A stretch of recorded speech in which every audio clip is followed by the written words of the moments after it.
Olá pessoal, tudo bem com vocês? Sou o professor Francisco Thiago, da Faculdade de Educação, da Universidade de Brasília, do Programa de Pós-Graduação em Educação Modalidade Profissional. E eu estou aqui para conversar rapidamente com vocês, uns minutinhos, sobre organização pedagógica e curricular do trabalho na escola. Falar de organização pedagógica é falar sobre a organização do trabalho pedagógico e os elementos que compõem, né? Eu digo sempre que é um tripé, e eu digo isso baseado em dois grandes autores. O primeiro dele é o inglês Basil Bernstein, é um sociolinguista, que traz para nós os três elementos fundamentais para a gente compreender isso. E por meio de duas obras que eu publiquei junto com um amigo muito querido da Secretaria de Educação, que é o professor Elisé Velton, os dois livros lançados no ano passado ainda, o livro O Encontro entre o Currículo e a Avaliação na Coordenação Pedagógica da Escola e O Encontro entre o Currículo e a Avaliação no PPP da Escola.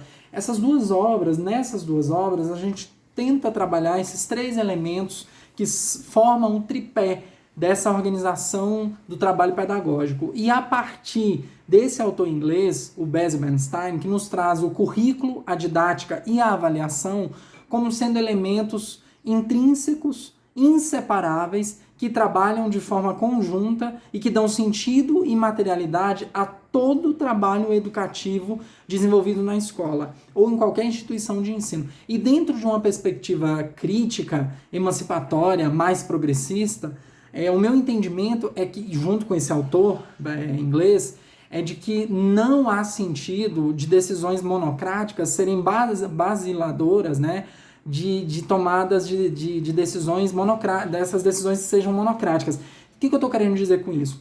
Que as decisões referentes ao que ensinar, que é o currículo, ao como ensinar, que é a didática, e as maneiras das formas de avaliação devem ser muito mais democráticas, devem ser muito mais coletivas, visando a emancipação dos sujeitos, no sentido também de que essa própria OTP ela tem que estar ligada a um projeto muito maior de sociedade.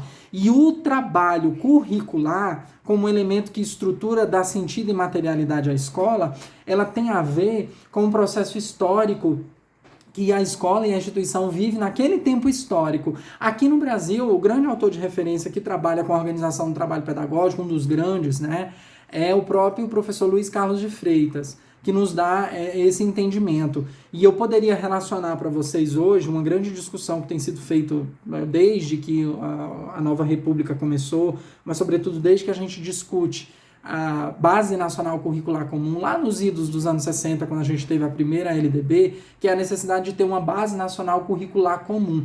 Quais são os impactos disso para a organização do trabalho pedagógico? E eu estou falando isso resgatando que desde 2015, de 2016 para cá, a gente teve a aprovação de um documento que, por força de lei, dadas as circunstâncias históricas aí de 2016 para cá, eu estou falando do processo de impeachment, nós tivemos a aprovação da BNCC do ensino fundamental e recentemente do ensino médio, um documento que modifica completamente a organização do trabalho pedagógico das instituições públicas e privadas do Brasil. E por que eu digo isso? Ainda que a BNCC se anuncie como não sendo um currículo, ela determina, por meio de habilidades e competência, numa perspectiva que retoma, sim, uma visão neotecnicista, neoconservadora das formas de ensino e de aprendizagem, alterando as formas curriculares de organizar o conhecimento, ela altera também a didática e ela altera também as formas de avaliação. Então, se eu tenho modificação curricular, eu tenho modificação didático-pedagógica e avaliativa. E é esse o meu recado para vocês, né? De que a organização pedagógica e curricular do trabalho da escola envolve sujeitos, tempos e espaços, e tudo que envolve sujeito, tempo e espaço é o que constitui a própria organização do trabalho pedagógico.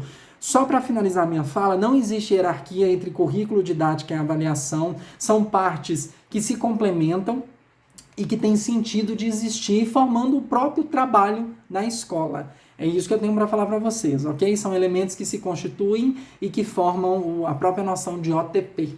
É isso aí, gente. Até a próxima.